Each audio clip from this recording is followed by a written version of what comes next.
Good morning. It's Tuesday, April 14, and this is your Barbados Today Morning News Update. Barbados is not yet in control of its fight against COVID-19, but it has not been overwhelmed by the virus. That's the candid assessment from COVID-19 CZAR Richard Carter as he addressed the island's handling of the situation in an interview on Monday.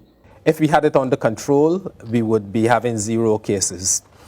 So as long as there is an active case in Barbados, we have to constantly remind ourselves that this is a live operation, it is a live response, and we have to be on our guard to meet the constant evolution of the epidemic. What I will say, however, is that it has not gotten beyond our capacity to manage. So it has not outstripped our resources, either our human resources or our physical resources. And that is important because that is what has happened in many countries of the world. The epidemic has gone ahead of the capacity to respond. So you have more people needing respirators than you have respirators. You have more people needing critical care beds than you have critical care beds. You have more people needing to be admitted into hospital than you have those. More people needing to be tested than you have the capacity for testing. We are not there, and I do give great tribute to the government in terms of its forward planning. At the weekend, Prime Minister Mia Mottley extended a 24-hour curfew until May 3. Carter cautioned that there can be no easing of the measures to control the spread of the virus. He stressed that the public must not let its guard down and engage in risky behavior, warning this could lead to serious consequences. Do that and run the risk of hundreds of deaths potentially of some of our most cherished citizens. Do that and see the spiraling. I believe this week it is up to over 60,000 deaths that have been attributed to COVID-19.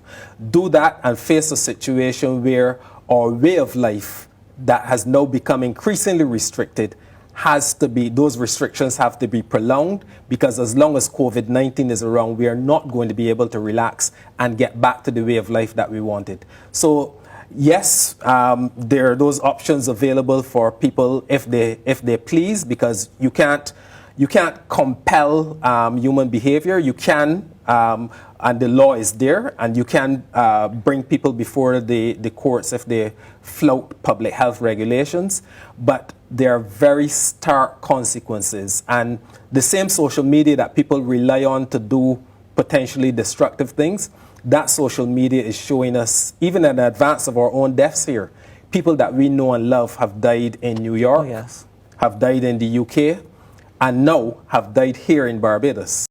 Meanwhile, COVID-19 cases in Barbados increased by 1 on Monday, but 2 more patients have recovered. The latest update issued by the Ministry of Health said the new patient is an 84-year-old Barbadian woman who had contact with a known case who traveled abroad. This brings the number of cases to 72. The 2 recovered patients bring the number of recoveries to 13. 4 people in Barbados have died from COVID-19. There are now 55 people in isolation. Today is expected to be a busy day of preparations across the island as several businesses prepare to reopen their doors after being closed over the last 2 weeks. In addition to supermarkets, hardware stores, banks, and other financial institutions resume operations on Wednesday. Vendors will also be allowed to ply their trade. Barbadians must, however, adhere to allotted specific days and times for shopping and transacting their business, as announced by the Prime Minister at the weekend. They must also adhere to the physical distancing rule of 6 feet or 2 meters apart. The public has also been advised to wear a cloth face mask in public. In other news this Tuesday, much ado about nothing. That's how leading political scientist Peter Wickham has described robust public debate in response to Prime Minister Mia Mottley's announcement that former Finance Minister Chris Sinckler will sit on a new job and investment council. Wickham told Barbados Today the move has more to do with the Prime Minister's intention to seek wide views on the way forward for the country after COVID-19 and was less to do with any political comeback by Sinckler. He was a very controversial figure in the last administration, but I don't really think that that's the reason that he's been chosen. I think he has been chosen more because the Democratic Labour Party flock right now is not represented in this pandemic. We need a situation where the government can call on, speak with one voice regarding to a public issue. And we are not seeing that from Verlie de Pisa. And I think in many instances she's fallen short regarding bringing the DLP faithful on board. So essentially, there's a look or a search on for someone else who can represent that group. And I think that right now, the assumption has been made that Chris Sinckler can do it. And that will be the reality going forward. Having said that, though, I don't see it as an indication that he is back. I don't think that this will resuscitate a dying political career. My assessment before was that I don't think Chris has much of a political future, and I honestly don't think that this would change that. At the same time, however, he does have work to do in the short term, and I believe it will be useful in terms of bringing the views and opinions of people who are loyal to the Democratic Labour Party on board at this time. Government will have to make several controversial economic decisions, and I think it is important that these decisions can be made with the blessing of a bipartite group which cuts across the aisle and which essentially has the confidence of people on both sides, and I think that's the intention. A group of 33 Trinidad and Tobago nationals who have been staying here in St. Peter are free to return home. Trinidad and Tobago's National Security Minister Stuart Young says he's willing to grant an exemption to the group, which has been here since March 24. Young, however, says they will have to arrange their own transportation to Port of Spain. We get the details from TV6 News. At the news conference, Minister Young made reference to the COVID-19 testing kits sent to Barbados. Immediately upon me leaving here last week Friday, again I was contacted by the Prime Minister of Barbados.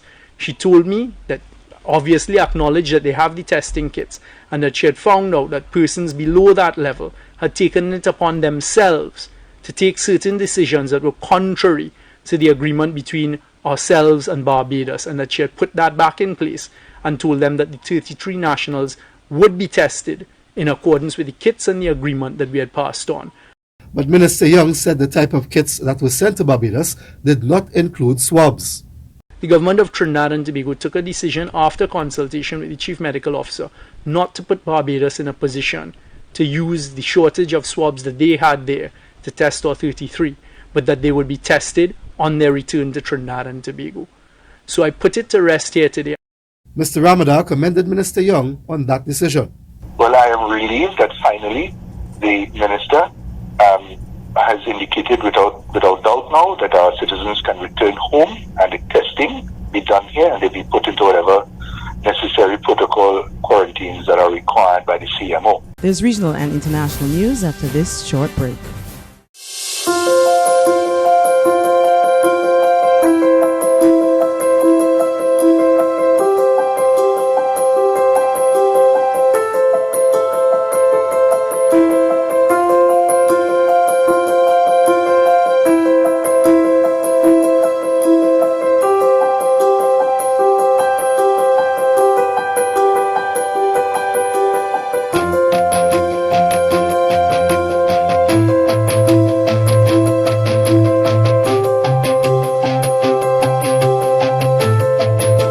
Barbados Today, news you can trust. To regional happenings, the Bahamas government is set to ramp up testing for COVID-19 infections this week. Prime Minister Dr. Hubert Minnis made the announcement in a national address on Monday evening as he reported that there are 49 COVID-19 cases in the Bahamas and 8 people have died. Prime Minister, the Most Honorable Dr. Hubert Minnis says the Bahamas will not recover properly from COVID-19 unless we are disciplined in applying the right and necessary measures to restore our country to better health. In his national address that ended earlier this evening, the Prime Minister strongly appealed to his fellow medical doctors in private practice to help the country in the fight against COVID-19. He reminded them that they all took a solemn oath to save and protect human lives. He said as a medical doctor, he will even join in the fight if he has to. Now, the Prime Minister also confirmed 2 additional cases of COVID-19 and had this update on the Ministry of Health's response plan. The Ministry of Health plans to expand testing this week, and this will result in an increase in the number of cases. Health officials are closely monitoring the case numbers, as this will inform us where we are in the surge. As we get a broader picture of the true extent of COVID-19 in the Bahamas, this data should reflect the case fatality rate is indeed lower. Information from the field is also informing us that some populations are particularly hard hit and have higher mortality rates from COVID-19. Further afield, a total of 9 states on the U.S. East and West Coast said on Monday they had begun planning for the slow reopening of their economies and lifting of strict stay-at-home orders amid signs the worst had passed in the U.S. coronavirus pandemic. The New York governor said New York, New Jersey, and Connecticut will work with Delaware, Pennsylvania, and Rhode Island to gradually reopen their economies together. Governor Wolf's point was right. He left it to the states to close down. And that was a state-by-state decision. Without any guidance, really, he took the position that it was a state's decision. The governors of California, Oregon, and Washington also said they had reached an agreement on a shared approach to restarting businesses. Like their East Coast counterparts, they gave no firm timeline and said they would be guided first by the health of their residents. Legal experts say a U.S. president has limited power under the Constitution to order citizens back to work or cities to reopen government buildings, transportation, or local businesses. Many officials have said a reopening of the economy may hinge on more widespread testing, something Cuomo said states can't do alone without the help of the federal government. Trump, who was up for re-election in November, has seen the country slide into what many economists call a recession, with staggering unemployment numbers due to a virtual lockdown of the country. His administration has signaled May 1st as a potential target date for reopening the country, but health officials warn that lifting stay-at-home restrictions too early could reignite the outbreak. That's news, but for the very latest, visit our website at www.barbadostoday.bb. You can also subscribe to our e-paper, email updates, or like us on Facebook, and sign up for our breaking news alerts via WhatsApp. We're also on Izumi Media and bus terminals, as well as Screenplay at supermarkets and gas stations near you. You can also hear us on Mix 96.9 FM and Capital Media HD 99.3 FM.